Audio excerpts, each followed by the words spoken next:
Oh boy, poor Ip Man. A quadruplet of fairly decent Donnie Yen movies about the Great Grandmaster was always going to attract knockoffs, spin-offs, and copies. From decent titles like The Legend is Born Ip Man and Ip Man The Final Fight, to the average like Ip Man Kung Fu Master, to the horrendous Master Z Ip Man Legacy, it's a franchise that has been through, and will continue to be going through, quite a lot. From the director of the average 2019 film Ip Man Kung Fu Master, which was released 3 days after the final Donnie Yen Ip Man movie, comes this web-only spin-off.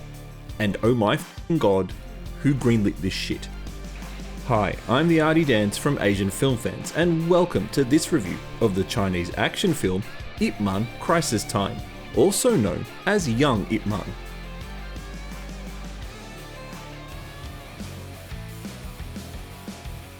Part of what made the Donnie Yen Ip Man movies fun to watch is that they were based on a real person, and mostly real events that occurred. To some degree, they're not documentaries, so don't expect accuracy. This film is just a generic action film that has just slapped the Ip Man name on the title, with absolutely nothing to do with any previous Ip Man movie. In this movie, the young Ip Man, or if you're watching this in Mandarin like I did, Yi Wen, battles his childhood master and best friend who have taken the students of an English language school in Hong Kong hostage.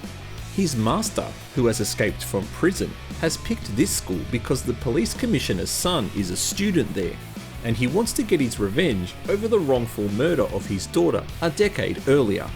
Some lame and uninspired fighting scenes, complete with awful wire work, terrible and uninspired characters, and some even more awful After Effects computer effects, complete the ridiculous and unbelievably bad story that's on offer here.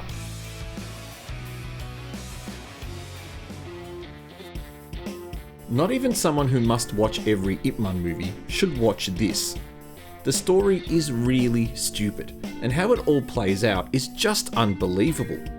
I assume the filmmakers wanted to emphasize the incompetence and corruption of the Hong Kong police force. Well, that's about the only bit they've gotten right. The film is short at 75 minutes, but it's at the 35 to 40 minute mark when Ip Man and his master cross paths, and honestly, that's when the movie should have ended, yet somehow the movie goes for an additional 30 minutes.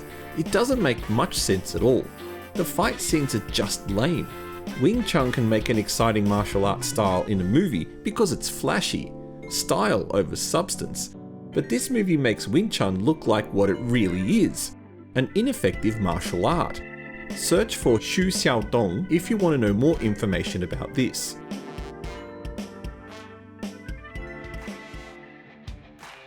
There's nothing in this film that will make you glad you watched it.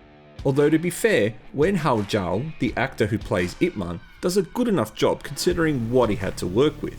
None of the set pieces are remarkable, the story isn't good, and the stunts are nothing great. If I was to pull one positive thing out of this film, it's the film set. I'm not sure where this was filmed, and I really have no intention of finding out, but the recreation of a Hong Kong-esque street from 1917 looks decent enough, although it's obvious this is a mainland China interpretation of what a Hong Kong street would look like.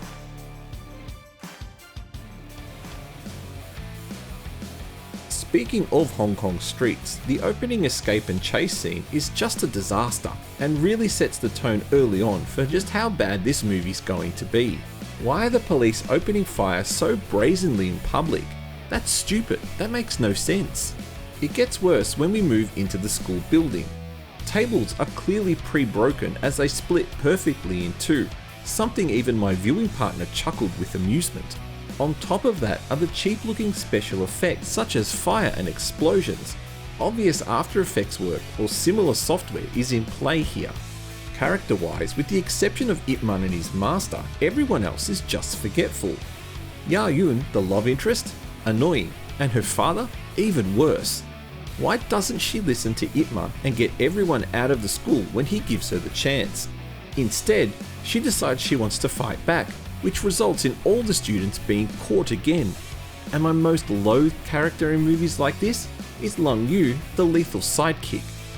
Now don't get me wrong, girls can kick butt in action movies just as good as boys can, but I've never liked these super strong, super skilled, undefeatable, in some cases anyway, female bad guys. They just never work well, and it doesn't work well in this film. But then again, neither did anything else.